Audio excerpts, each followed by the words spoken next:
তারা নাকি স্বাধীন করেছে দেশ। কিসের স্বাধীন? তারা স্বাধীন করেছে ধর্ষকদের জন্য। আজকে মেয়েদের নিরাপত্তা নাই, তারা ঘরে বাইরে যেতে পারে না, সন্ধ্যার পরে আর ঘর থেকে বেরোতে পারে না। আর তাছাড়া যেহেতু বাড়ি যে ঘরের ভিতরে ঢুকে ঢুকে সেই ছোট্ট শিশু থেকে নিয়ে বয়স্ক কেউই বাদ যাচ্ছে না এই ধর্ষণের হাত থেকে। যে ধর্ষণের মহা স্বাধীনতা তারা দিয়েছে, তারা স্বাধীনতা দিয়েছে মানুষকে খুন করার, যে যেখানে যেভাবে পাচ্ছে। আওয়ামী লীগের নেতা কর্মী যে যেখানে আছে, মুক্তিযোদ্ধা পরিবার, তাদেরকে নির্বিচারে হত্যা করে যাচ্ছে। স্বাধীনতা দিয়েছে আর অগ্নিসংযোগ করার, ঘর বাড়ি। বিশেষ করে আমাদের আওয়ামী লীগ ঠিক পাকিস্তানি হানাদার বাহিনী যা করেছে তাই। আওয়ামী লীগের অগণিত নেতা কর্মীদের ঘর বাড়ি পুড়িয়ে দিচ্ছে, জ্বালিয়ে দিচ্ছে, লুট করে নিয়ে যাচ্ছে। এমনকি শিল্প কলকারখানা সেটাও তারা বাদ দেয়নি, সেগুলো আগুন দিয়ে পোড়ানো অথবা বন্ধ। এই স্বাধীনতাই তো তারা নিয়ে এসেছে বাংলাদেশের জন্য। দেশের মানুষের আজকে নাবিশ্বাস উঠে গেছে, নিত্য প্রয়োজনীয় জিনিসের দাম বেড়েছে, এটা নাকি তারা কমাবে। আওয়ামী লীগের আমলে নাকি এত বেশি দাম বেশি ছিল যে তারা মানুষকে খেতেই পারত না। এখন যারা এই কথাগুলি বলতো তারা এখন কেমন আছে আমার একটু জানতে ইচ্ছে করে। এখন তো প্রত্যেকটা জিনিসের দাম ধরাছোঁয়ার বাইরে। আর বিশেষ করে শীতের মৌসুমে আমাদের দেশের জিনিসের দামটা একটু কমই থাকে, কিন্তু এবার তাও হয়নি। তবে একথা কেউ বলতে পারবে না।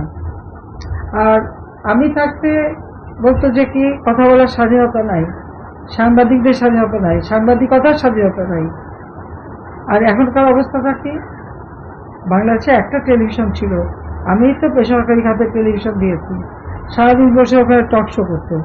যত রকমের সমালোচনা, যত উন্নয়নের কাজই করি না কেন সেটাকে নিয়ে সমালোচনা করা, মানুষকে বিভ্রান্ত করা, এবং আমাদের নামে যা কিছু তাই বলে তারপর কথা বলতে পারে না।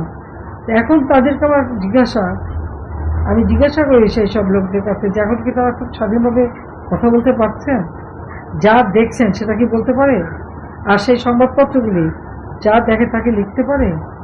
প্রতিটি জায়গায় ইউনূস তার এজেন্ট বসিয়ে দিয়েছে, এবং ইউনূস সেন্টারে তার যে ভাড়া করা লোকগুলি আছে তারা যা তৈরি করে দেবে, কন্টেন্ট তৈরি করে সেটাই তাদের প্রচার করতে হবে, সেখানে এর বাইরে কেউ কিছু করতে পারবে না। এই ধরনের দপবদ্ধকর একটা পরিবেশ সারা বাংলাদেশে চলছে। আওয়ামী লীগ কি দোষ করেছে আমি জানি না, তারা আওয়ামী লীগের বিরুদ্ধে। ছাত্রলীগ, সে 48 সালে ছাত্রলীগের জন্ম বাংলাদেশের ভাষা আন্দোলন থেকে। এদেশের প্রত্যেকটা অর্জনের পিছনে ছাত্রলীগের অবদান রয়েছে। এই ছাত্রলীগের মধ্যে যারা ঘাপটি ছিল বা যারা বিক্রি হয়ে গিয়েছিল তারাই এখন সমন্বয়ক। ছাত্রলীগের উপর বদনাম ফেলার জন্য এরা যে সমস্ত অপকর্ম করেছে, বদনামটা ছাত্রলীগের কাঁধে রেখে গেছে। আর তারা এখন কেউ উপদেষ্টা, কেউ নানাভাবে সুযোগ নিচ্ছে, কেউ নেতা বড় বড় কথা বলে যাচ্ছে আর শত শত কোটি টাকা বানাচ্ছে। আমাদের প্রশাসন, পুলিশ, এমনকি সেনাবাহিনী, সশস্ত্র বাহিনী, প্রত্যেকের উপরই জুলুম চলছে। তাদের বিশেষ করে অবসরপ্রাপ্ত তাদের বিরুদ্ধে মামলা দেওয়া, পাসপোর্ট কেড়ে নেওয়া থেকে শুরু করে এহেন কাজ নাই তারা না করেনি। এখন আমার প্রশ্ন যে ছাত্রলীগ যদি ব্যান্ড হয় তাহলে একসময় যারা ছাত্রলীগের শেষ সদস্য ছিল তারাও তো ব্যান্ড, তারা উপদেষ্টা থাকে কিভাবে, তারা কিভাবে, তারা সমন্বয় হয় কিভাবে? আর তাদের মুখ থেকে এত লম্বা কথা, আওয়ামী লীগ শেষ করে দেবে, সংবিধান ধ্বংস করবে, সংবিধান পুড়িয়ে দেবে, সংবিধান পরিবর্তন, এসব বড় বড় কথা বলে কোন মুখে তারা? সেটাই তো আমার প্রশ্ন, সারা জাতির প্রশ্ন। বিভ্রান্ত করার জন্য আমি ডিজিটাল বাংলাদেশ করেছি, কিন্তু সেই ডিজিটাল বাংলাদেশে ব্যবহার করে আমাদের বিরুদ্ধে মানুষকে বিভ্রান্ত করেছে, আর তারপর অজস্র টাকা ছড়িয়েছে।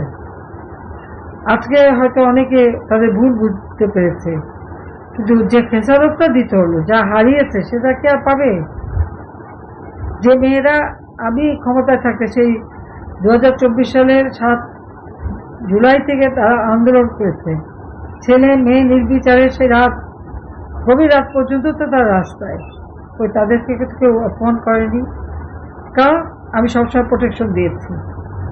আর আজকে তাদের কি অবস্থা? তাদের এখন সন্ধ্যা 7টার মধ্যে নাকি তাদের ঘরে থাকতে হয়। তখন তারা বুঝতে পারেনি যে তারা কাদের সাথে চলছে আর এরা কারা, কোথায় নিয়ে যাবে তাদেরকে, এখন হয়তো বুঝতে পারে। কিন্তু যে সময়টা নষ্ট হলো, দেশটা যে ধ্বংস হলো, সেটা কি তারা উপলব্ধি করতে পারে? সে তার কি কোনো প্রতিদান দিতে পারবে? তারা পারবে না।